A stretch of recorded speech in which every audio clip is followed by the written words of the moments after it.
ದೇವರು ಪ್ರೀತಿಸುವ ಪ್ರೀತಿಯ ಬಿಗ್ ಜೆ ಟಿ ವಿ ಪ್ರಿಯ ವೀಕ್ಷಕರಿಗೆ ನಮ್ಮ ಕರ್ತನಾದ ಯೇಸು ಕ್ರಿಸ್ತನ ಹೆಸರಿನಲ್ಲಿ ನಿಮ್ಮನ್ನು ವಂದಿಸಿ ಸ್ವಾಗತ ಬಯಸ್ತಿದ್ದೇವೆ. ಬನ್ನಿರಿ, ದೇವರ ವಾಕ್ಯವನ್ನು ಇಂದು ನಾವು ಅಧ್ಯಯನ ಮಾಡಿಕೊಳ್ಳೋಣ. ಯಾಕೆ ನಾವು ದೇವರ ವಾಕ್ಯವನ್ನು ಅಧ್ಯಯನ ಮಾಡಿಕೊಳ್ಳಬೇಕು ಎಂಬುದಕ್ಕೆ ಒಂದು ಕಾರಣ ನಾನು ಕೊಡಲು ಇಷ್ಟಪಡ್ತೇನೆ. ಅದೇನೆಂದರೆ, ಧರ್ಮೋಪದೇಶ ಕಾಂಡ ಡ್ಯೂಟ್ರಾನಮಿ ಚಾಪ್ಟರ್ 17ನೇ ಅಧ್ಯಾಯ 17ನೇ ಅಧ್ಯಾಯ ಮತ್ತು ಧರ್ಮೋಪದೇಶ ಕಾಂಡದಲ್ಲಿ 18-19 ವಚನಗಳಲ್ಲಿ ದೇವರು ಕೆಲವು ವಿಷಯಗಳನ್ನು ಹೇಳಿದ್ದಾರೆ. ಅದರಲ್ಲಿ ಒಂದು ವಿಷಯ ನಾನು ಹೇಳ ಬಯಸ್ತೇನೆ. 19ನೇ ವಚನದ 2ನೇ ಭಾಗ. ಈ ಗ್ರಂಥವು ಅಂದರೆ ಬೈಬಲ್ ಅವನ ಬಳಿಯಲ್ಲೇ ಇರಬೇಕು, ನಮ್ಮ ಹತ್ರನೇ ಇರಬೇಕಂತೆ. ಈ ಗ್ರಂಥವು ಅವನ ಬಳಿಯಲ್ಲೇ ಇರಬೇಕು. ಅವನು ತನ್ನ ಜೀವಮಾನದ ದಿನಗಳೆಲ್ಲ, ವಾರಕ್ಕೊಂದ್ಸರಿ ಅಲ್ಲ ಬೈಬಲ್ ಓದೋದು, ಜೀವಮಾನದ ದಿನಗಳೆಲ್ಲ ಅದರಲ್ಲಿ ಓದಿಕೊಳ್ಳುತ್ತಾ ಇರಬೇಕು. ಸರಿ, ಓದಿದರೆ ದೇವರು ಹೇಳ್ತಾರೆ 20ನೇ ವಚನ, ಧರ್ಮೋಪದೇಶ ಕಾಂಡ 17:20. ಹೀಗಾದರೆ ಅಂದರೆ ಓದಿದರೆ, ಜೀವಮಾನವೆಲ್ಲ ಓದಿದರೆ, ಅವನು ಅವನ ಸಂತತಿಯವರು ಬಹುಕಾಲ ರಾಜ್ಯಾಧಿಕಾರವನ್ನು ನಡೆಸುತ್ತಾ ಇಸ್ರಾಯೇಲರ ನಡುವೆ ಬಾಳುವರು. ಅಂದರೆ ನಾಯಕತ್ವದ ಅಧಿಕಾರ ದೇವರು ಕೊಡ್ತಾರಂತೆ. ಬೈಬಲ್ ಓದಿದ್ದವರು ನಾಯಕರಾಗ್ತಾರೆ. ಆ ಲೆಕ್ಕದಲ್ಲಿ ನಾವು ನೋಡುವಾಗ ಬೈಬಲ್ ಒಳಗೆ ಎಷ್ಟೊಂದು ಜನರು ದೇವರು ಆಶೀರ್ವಾದದಲ್ಲಿ ತಲೆಮಾರುಗಳು ಆಶೀರ್ವಾದದಲ್ಲಿ ನಡೆಸಿದ್ದನ್ನು ದಾಖಲೆಯಾಗಿ ದೇವರು ತಾನೇ ಬರೆದಿಟ್ಟಿದ್ದಾನೆ. ಹೌದು, ಅದರಲ್ಲಿ ಕೆಲವು ಕೆಟ್ಟ ನಾಯಕರು ಇದ್ದರು. ಅವರು ಬೈಬಲ್ ಓದಲಿಲ್ಲ, ಆದರೆ ಅವರ ಅಂತ್ಯ ನೋಡುವಾಗ ವಿಷಾದಕರವಾಗಿತ್ತು. ಕೆಲವರು ಬೈಬಲ್ ವಿರುದ್ಧವಾಗಿಯೇ ಬಾಳಿದರು, ಆದರೆ ಅವರ ಅಂತ್ಯವನ್ನು ನೋಡುವಾಗ, ಅವರ ತರುವಾಯ ಅವರ ಮಕ್ಕಳ ಜೀವನವನ್ನು ನೋಡುವಾಗ ಚಿಂತಾಜನಕವಾಗಿ, ವಿಷಾದಕರವಾಗಿ, ದುರಂತ ಸರಣಿಯಾಗಿ ಇತ್ತು. 2ನೇ ಅಧ್ಯಾಯ ಮಲಾಕಿ ಗ್ರಂಥ. ಮಲಾಕಿ ಅಂತ ಹೇಳಿದರೆ ಸೇವಕನು, ಇನ್ನೊಂದು ಅರ್ಥ, ಮೂಲ ಅರ್ಥದಿಂದ ನೋಡಿದರೆ ರಾಜಸೇವಕನು, ಸೇವೆಯ ರಾಜನು ಅಂತ ಹೇಳ್ಬಿಟ್ಟು. ನನ್ನ ಸ್ನೇಹಿತರು ಒಬ್ಬರು ಬೆಂಗಳೂರಿನಲ್ಲಿದ್ದಾರೆ. ಅವರ ಹೆಸರು ಸಹಾಯರಾಜ್ ಅಂತ ಹೇಳ್ಬಿಟ್ಟು. ಅಂದರೆ ಸಹಾಯ ಮಾಡುವ ರಾಜ. ಒಂದು ರೀತಿಯಿಂದ ನೋಡುವಾಗ ಸೇವೆ ಮಾಡುವ, ಕೆಲಸ ಮಾಡುವ ರಾಜ ಎಂಬ ಹೆಸರಿನ ಅರ್ಥ ಈ ಮಲಾಕಿ ಪದದಲ್ಲಿ ಬರ್ತದೆ. 2ನೇ ಅಧ್ಯಾಯ ಮಲಾಕಿ ಗ್ರಂಥದಲ್ಲಿ ನೋಡುವಾಗ 15 ಪಾಠಗಳನ್ನು ನಾವು ದೇವರ ಬಗ್ಗೆ ಕಲಿತೇವೆ. ದೇವರು ಅಂತ ಹೇಳಿದರೆ ಯೆಹೋವನು, ಸದಾ ಇರುವಾತನು, ಎಂಥವನಾಗಿರುವನು ಅಂಥವನಾಗಿರುವಾತನು, ಎಂಥವನಾಗಿರುವೆನು ಅಂಥವನಾಗಿರುವೆನು ಎಂದೇಳಿದಾತನು ಎಂಬಾತನು.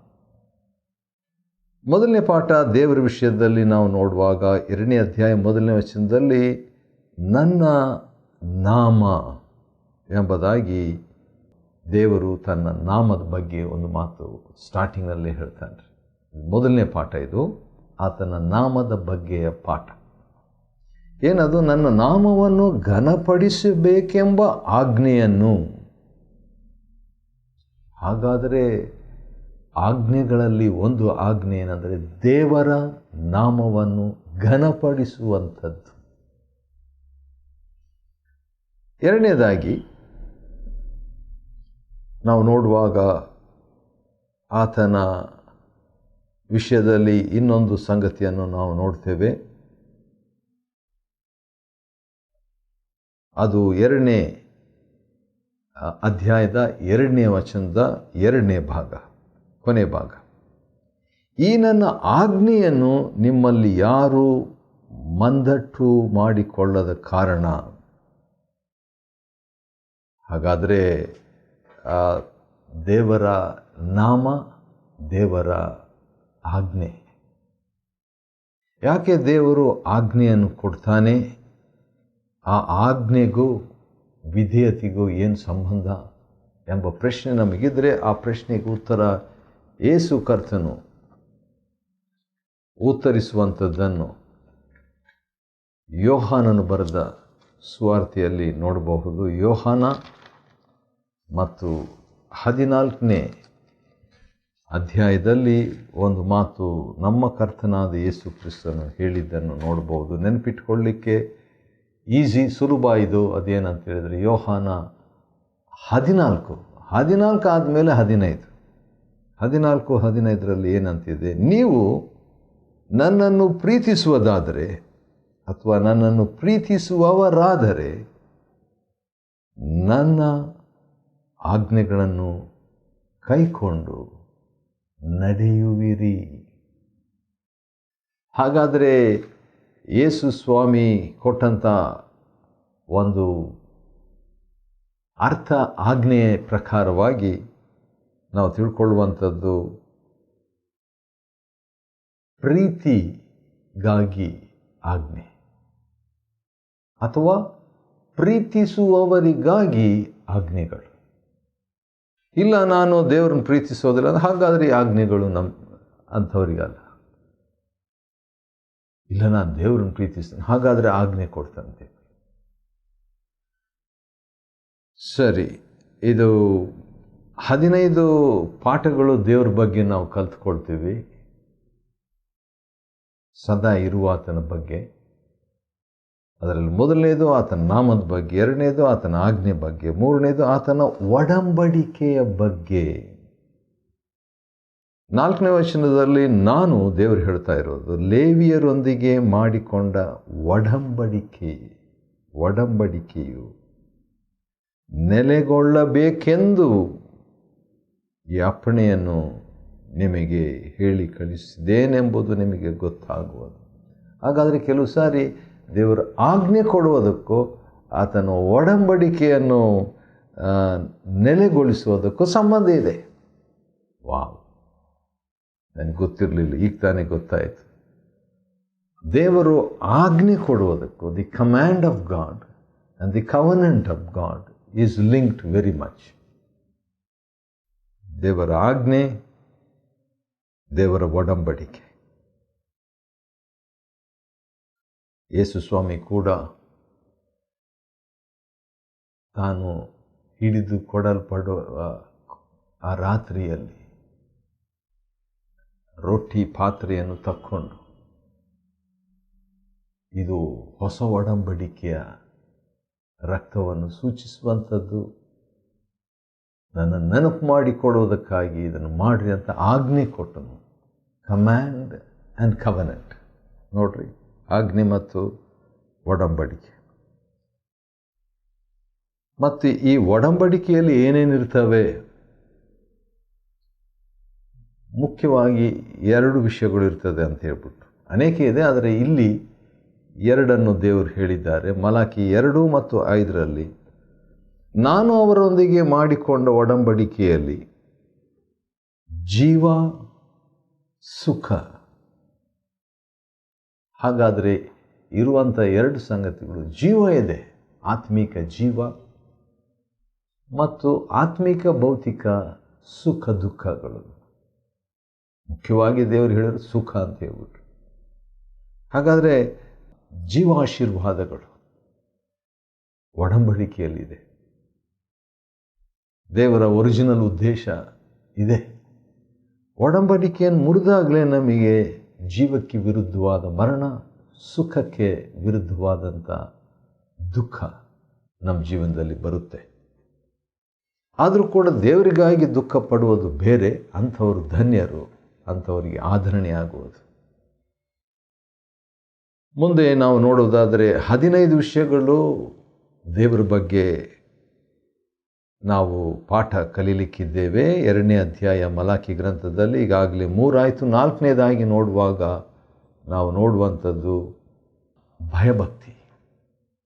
ನಾವು ಕಲಿಯುವಂಥದ್ದು ನನ್ನನ್ನು ಭಯಭಕ್ತಿ ಇಟ್ಟು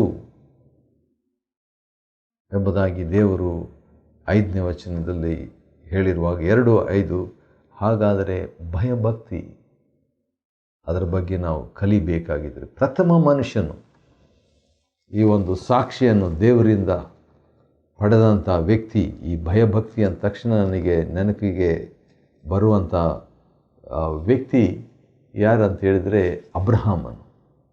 ಸರಿ, ಅಬ್ರಹಾಮನ ಬಗ್ಗೆ ದೇವರು ಏನು ಹೇಳಿದರು? ಒಂದಿನ ದೇವರು ಹೇಳಿದರು, ನಿನ್ನ ಮಗನನ್ನು ನನಗೆ ಕೊಟ್ಟುಬಿಡು ಎಂಬುದಾಗಿ ಹೇಳಿದಾಗ ದೇವರೇ ಕೊಟ್ಟಿದ್ದು ಅಬ್ರಹಾಮನಿಗೆ ಮಗನನ್ನು. ಆದರೆ 22ನೇ ಅಧ್ಯಾಯದಲ್ಲಿ ದೇವರು ಹೌದು, ನಿನಗೆ ಪ್ರಿಯನಾಗಿರುವ ಒಬ್ಬನೇ ಮಗನಾದ ಇಸಾಕನನ್ನು ನನಗೆ ಕೊಟ್ಟುಬಿಡ ಅಂತ ಹೇಳಿದಾಗ ನಾವು ನೋಡ್ತೇವೆ 22ನೇ ಅಧ್ಯಾಯ ಮತ್ತು 12ನೇ ವಚನದಲ್ಲಿ, ತನ್ನ 22ನೇ ಅಧ್ಯಾಯ 12ನೇ ವಚನದಲ್ಲಿ ದೇವರು ಹೇಳುವಂಥ ಮಾತು, ನಿನ್ನ ಒಬ್ಬನೇ ಮಗನನ್ನಾದರೂ ನನಗೆ ಸಮರ್ಪಿಸುವುದಕ್ಕೆ ಹಿಂದೆಗೆಯಲಿಲ್ಲ. ಆದ್ದರಿಂದ ನೀನು ದೇವರಲ್ಲಿ ಭಯಭಕ್ತಿಯುಳ್ಳವನೆಂಬುದು ಈಗ ತೋರಬಂತು. ಈಗ ಸ್ಪಷ್ಟವಾಯಿತು ಏನು ಅಬ್ರಹಾಮನೇ ಭಯಭಕ್ತಿ ಇದೆ ಅಂತ ಹೇಳ್ಬಿಟ್ಟು. ಅದನ್ನೇ ಇಲ್ಲಿ ನಾವು ನೋಡ್ಕೊಳ್ತಾ ಇದ್ವಿ. ದೇವರು ತನ್ನ ಭಯದ ಬಗ್ಗೆ 2ನೇ ಅಧ್ಯಾಯ ಮತ್ತು 5ನೇ ವಚನದಲ್ಲಿ. ಮತ್ತು 5ನೇದಾಗಿ ದೇವರು ಬಯಸುವಂಥದ್ದು ಇನ್ನೊಂದು ವಿಷಯ 6ನೇ ವಚನದಲ್ಲಿದೆ. ಅದೇನೆಂದರೆ ಆತನ ಅನ್ಯೋನ್ಯತೆ, ಫೆಲೋಶಿಪ್ ವಿತ್ ಗಾಡ್. ದೇವರು ಇಷ್ಟಪಡ್ತಾರೆ ಅನ್ಯೋನ್ಯತೆಯನ್ನು. ಹೌದು, ಪ್ರಾರಂಭದಿಂದ ಆದಿಯಿಂದ ಇದ್ದದ್ದು ಅನ್ಯೋನ್ಯತೆ. 1ನೇ ಯೋಹಾನ 1ನೇ ಅಧ್ಯಾಯ 1-3 ಅದನ್ನು ಯೋಹಾನು ಸ್ಪಷ್ಟಪಡಿಸ್ತಾನೆ. 6ನೇದಾಗಿ ನೋಡುವಾಗ 7ನೇ ವಚನದಲ್ಲಿ ಇನ್ನೊಂದು ವಿಷಯ ಇದೆ. 15 ಪಾಠಗಳು, ಅದರಲ್ಲಿ 6ನೇ ಪಾಠ ಏನಂದರೆ ಆತನ ವಾಕ್ಯದ ಬಗ್ಗೆ.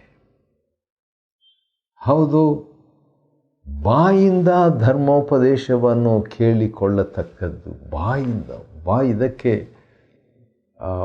ಬಾಯನ್ನು ದೇವರ ಸೇವಕರು ದೇವರಿಗಾಗಿ ಸ್ಪಷ್ಟವಾಗಿ ಇಟ್ಕೊಳ್ಳತಕ್ಕದ್ದು. ಯಾಕಂತ ಹೇಳಿದರೆ ಬಾಯಿಂದ ಧರ್ಮೋಪದೇಶ ಅಂತ ಹೇಳಿಬಿಟ್ಟು. ಮುಂದೆ ಅದೇ ರೀತಿಯಾಗಿ ಓದೋದಾದರೆ ನಾವು ಮುಂದೆ ನೋಡ್ಕೊಳ್ತೇವೆ. ದೇವರು 10ನೇ ವಚನದಲ್ಲಿ ಆತನ ಪಿತೃತ್ವದ ಬಗ್ಗೆ ಕೂಡ ಒಂದು ಪಾಠ ಇದೆ. 10ನೇ ವಚನ 2ನೇ ಅಧ್ಯಾಯ ಮಲಾಕಿ ಗ್ರಂಥದಲ್ಲಿ ದೇವರು ಹೇಳುವಂಥದ್ದು 10ನೇ ವಚನ ಈ ರೀತಿಯಾಗಿ ಪ್ರಾರಂಭವಾಗ್ತದೆ, ನಮ್ಮೆಲ್ಲರಿಗೂ ಒಬ್ಬನೇ ತಂದೆ ಅಷ್ಟೇ. 1ನೇ ಅಧ್ಯಾಯದಲ್ಲಿ ಕೂಡ ಅದೇ ಮಾತನ್ನು ದೇವರು ಹೇಳಿದರು 1:6. 2ನೇ ಅಧ್ಯಾಯ 2:10 ನಮ್ಮೆಲ್ಲರಿಗೂ ಒಬ್ಬನೇ ತಂದೆ ಅಂತ ಹೇಳ್ಬಿಟ್ಟು. ಮೊದಲು ಹಳೆ ಒಡಂಬಡಿಕೆಯಲ್ಲಿ 38 ಪುಸ್ತಕಗಳಲ್ಲಿ ಆ ರೀತಿಯಾಗಿ ಇರಲಿಲ್ಲ. ಆದರೆ ಈಗ ಮತ್ತಾಯನಿಗೆ ಹತ್ತಿರ ಬಂದಾಗ ದೇವರು ತನ್ನ ಬಗ್ಗೆ ತಂದೆ ಎಂಬುದಾಗಿ ಹೇಳುವಂಥದ್ದನ್ನು ನಾವು ನೋಡಿಕೊಳ್ತೇವೆ. ಸರಿ, ಮತ್ತು ದೇವರ ಆಲಯದ ಬಗ್ಗೆ 11ನೇ ವಚನ ಮಲಾಕಿ 2:11 ಆಲಯದ ಬಗ್ಗೆ ಕೂಡ ನಾವು ಕಲಿತೇವೆ. ಏನು ಕಲಿತೇವೆ ಅಂತ ಹೇಳಿದರೆ, ದೇವರು ಯೆಹೋವನ ಪ್ರಿಯ ದೇವಾಲಯವನ್ನು ಅಂತ ಹೇಳ್ಬಿಟ್ಟು. ಹಾಗಾದರೆ ದೇವರಿಗೆ ಇಷ್ಟವಾದದ್ದು ಆತನ ಆಲಯ ಅಂತ ಅದರಿಂದ ಪಾಠ ಕಲಿತೇವೆ. 9ನೇದಾಗಿ ನೋಡುವಾಗ ದೇವರ ಕಾಣಿಕೆಗಳು. ಯಾಕಂದರೆ ಸೇನಾಧೀಶ್ವರ ಯೆಹೋವನಿಗೆ ನೈವೇದ್ಯ ತಂದರ್ಪಿಸುವುದನ್ನು ಅಂಥೇಳಿ ನೋಡುವಾಗ ಅರ್ಪಣೆಯ ಬಗ್ಗೆ ಅಲ್ಲಿ ಮಾತನಾಗಿ. ಹೌದು, ದೇವರು ಯಾಜಕಾಂಡದಲ್ಲಿ ಅದನ್ನು ಹೇಳಿದನಾದರೆ ಒಳ್ಳೆ ಮನಸ್ಸಿನಿಂದ ಮಲಾಕಿ ಕಾಲದಲ್ಲಿ ಇದ್ದಂಥವ್ರು ಕೊಡಲಿಲ್ಲ. ಹಾಗಾದರೆ ಬೇಡ ಅಂತ ಹೇಳ್ತಾನೆ ದೇವರು. 10ನೇದಾಗಿ ನಾವು ಆತನ ಯಜ್ಞವೇದಿಯ ಬಗ್ಗೆ ಒಂದು ಪಾಠ ಕಲಿತೇವೆ 13ನೇ ವಚನದಲ್ಲಿ, 2:13 ಮಲಾಕಿ. ಅದೇನಂತ ಹೇಳಿದ್ರೆ, ಯಜ್ಞವೇದಿಯನ್ನು ಕಣ್ಣೀರಿನಿಂದಲೂ ಅಳುವಿಕೆಯಿಂದಲೂ ನರಳಾಟದಿಂದಲೂ ತುಂಬಿಸಿ ಮುಚ್ಚುತ್ತೀರಿ ಅಂತ ಹೇಳ್ಬಿಟ್ಟು. ಅಂದರೆ ಉದ್ವೇಗವಾಗಿದ್ದರು, ಆತ್ಮೀಕರಾಗಿರಲಿಲ್ಲ. ಉದ್ವೇಗ ಒಳ್ಳೆಯದು, ಆದರೆ ಬರೇ ಉದ್ವೇಗ ಒಳ್ಳೆಯದಲ್ಲ ಎಂಬ ಪಾಠ. 11ನೇದಾಗಿ 14ನೇ ವಚನದಲ್ಲಿ ಇನ್ನೊಂದಿದೆ. ಅದೇನಂತ ಹೇಳಿದ್ರೆ, ನಿನ್ನ ಸಹಚರಣೀಯ ಬಗ್ಗೆ, ಅಂದರೆ ಮದುವೆ ವಿಷಯದಲ್ಲಿ ದೇವರು ಮಾತನಾಡ್ತಾ ಇರುವಾಗ ಒಂದು ಮಾತು ಹೇಳ್ತಿದ್ದಾರೆ. ಅದೇನಂತ ಹೇಳಿದರೆ, ದೇವರು ಆ ಒಡಂಬಡಿಕೆಗೆ ಆತನು ಸಾಕ್ಷಿ ಎಂಬುದಾಗಿ. ನಿನ್ನ ಯೌವನದ ಹೆಂಡತಿಗೂ ಆದ ಒಡಂಬಡಿಕೆಗೆ ಯೆಹೋವನೇ ಸಾಕ್ಷಿ. ವಾವ್! ಕೆಲವು ಸಾರಿ ಮದುವೆ ಸಂದರ್ಭದಲ್ಲಿ ಕೆಲವರು ಸಹಿ ಆಗ್ತಾರೆ, ಹೌದು, ಆದರೆ ದೇವರು ಹೇಳ್ತಾರೆ ನಾನೇ ಸಾಕ್ಷಿ ಎಂಬುದಾಗಿ. ಎಲ್ಲಿದೆ? ಮಲಾಕಿ 2:14. ಮತ್ತು ಮಕ್ಕಳ ಬಗ್ಗೆ ಕೂಡ ದೇವರು ಒಂದು ಮಾತು ಹೇಳ್ತಾರೆ. ಅದೊಂದು ಪಾಠ ಏನಪ್ಪ ಅಂದರೆ, 2ನೇ ಅಧ್ಯಾಯ 15ನೇ ವಚನದಲ್ಲಿ, ದೇವರ ವರವಾದ ಸಂತಾನ. ಹಾಗಾದರೆ ಸಂತಾನ ದೇವರ ವರ. ಸಂತಾನ ದೇವರ ವರ. ಮತ್ತು ಅದನ್ನು ಸೊಲೊಮೋನ್ ಕೂಡ ಕೀರ್ತನೆ 127ರಲ್ಲಿ ತಿಳಿಸುವಾತನಾಗಿದ್ದಾನೆ. ಮತ್ತು ಅದೇ ರೀತಿಯಾಗಿ ಮುಂದುವರಿಸುವಾಗ ದೇವರು ದ್ವೇಷ ಮಾಡುವಂಥದ್ದು ಕೂಡ ಏನೋ ಇದೆ ಎಂಬುದಾಗಿ ಹೇಳ್ತಾನೆ. ಏನು ನೋಡೋಣ ಬನ್ನಿರಿ. ಮಲಾಕಿ 2:16ರಲ್ಲಿ ದೇವರು ಹೇಳುವಂಥದ್ದು ಅದೇನಂತ ಹೇಳಿದರೆ, ಹೆಂಡತಿಗೆ ಅನ್ಯಾಯ ಮತ್ತು ಪತ್ನಿ ತ್ಯಾಗ ಮಾಡುವುದನ್ನು ಹಾಗೇ ಮಾಡ್ತೇನೆ ಅಂತ ದೇವರು ಹೇಳ್ತಾರೆ. ದೇವರಿಗೆ ಇಷ್ಟ ಇಲ್ಲ ಅಂತೆ, ಅದನ್ನು ಸ್ಪಷ್ಟಪಡಿಸಿದ್ದಾರೆ. ಮತ್ತು 14ನೇ ಪಾಠ ದೇವರ ಬಗ್ಗೆ ನಾವು ಕಲಿಯುವಂಥದ್ದು, ನೀವು ಯೆಹೋವನನ್ನು ನಿಮ್ಮ ಮಾತುಗಳಿಂದ ಬೇಸರಗೊಳಿಸಿದ್ರಿ. ದೇವರು ಉದ್ವೇಗ ಇರುವಂಥ ದೇವರು, ಆತ್ಮಸ್ವರೂಪನು ಹೌದು, ಯೋಹಾನ 4:24. ಆದರೆ ದೇವರು ಬೇಸರ ಪಟ್ಟುಕೊಳ್ಳುವಂಗೆ ಆಗುವಂಥದ್ದು ಏನಂದರೆ ನಮ್ಮ ಮಾತುಗಳಂತೆ. 2:17 ಅದು ಒಂದು ಪಾಠ. ಕೊನೆಯ ಪಾಠ ಏನಂತ ಹೇಳಿದರೆ, ದೇವರ ದೃಷ್ಟಿಯ ಬಗ್ಗೆ ಒಂದು ಪಾಠ ನಾವು ಕಲಿಬೇಕು. 2ನೇ ಅಧ್ಯಾಯ ಮಲಾಕಿ 17ನೇ ವಚನದಲ್ಲಿ ಯೆಹೋವನ ದೃಷ್ಟಿಗೆ ಎಂಬುದಾಗಿ ನೋಡುವಾಗ, ಹೌದು, ಆತನಿಗೆ ಏನು ಇಷ್ಟ ಎಂಬುದನ್ನು ಕೂಡ ನೋಡ್ತೇವೆ. ಆತನ ದೃಷ್ಟಿಗೆ ಯಾವುದು ಇಷ್ಟ ಅಂತ ಹೇಳ್ಬಿಟ್ಟು ಹಾಗೆ ಬಗ್ಗೆ ನೋಡಿದ್ವಿ 16ರಲ್ಲಿ. ಈಗ ಇಷ್ಟದ ಬಗ್ಗೆ, ದೃಷ್ಟಿಯ ಬಗ್ಗೆ ಕೂಡ ನಾವು ನೋಡ್ಕೊಳ್ತಾ ಇದ್ದೀವಿ. ಈ ರೀತಿಯಾಗಿ ಕೆಲವು 15 ಪಾಠಗಳು 2ನೇ ಅಧ್ಯಾಯದಲ್ಲಿ ಮಲಾಕಿ ಗ್ರಂಥದಲ್ಲಿ ನಾವು ನೋಡ್ತೇವೆ ರೀ. ಒಂದೊಂದು ಕೂಡ ಇದು ಲೈಫ್ ಲೆಸನ್, ಜೀವನ ಪರ್ಯಂತರ ನಾವು ತಿಳಿದಿರತಕ್ಕಂಥ ಒಂದು ಪಾಠಗಳು. ಮಲಾಕಿ ಗ್ರಂಥ 2ನೇ ಅಧ್ಯಾಯವನ್ನು ಅಧ್ಯಯನ ಮಾಡಿಕೊಳ್ಳುವಂತೆ ದೇವರು ಕೊಟ್ಟ ಕೃಪೆಗಾಗಿ ಆತನಿಗೆ ಸ್ತೋತ್ರವಾಗಲಿ. ದೇವರು ನಿಮ್ಮನ್ನು ಆಶೀರ್ವದಿಸಲಿ.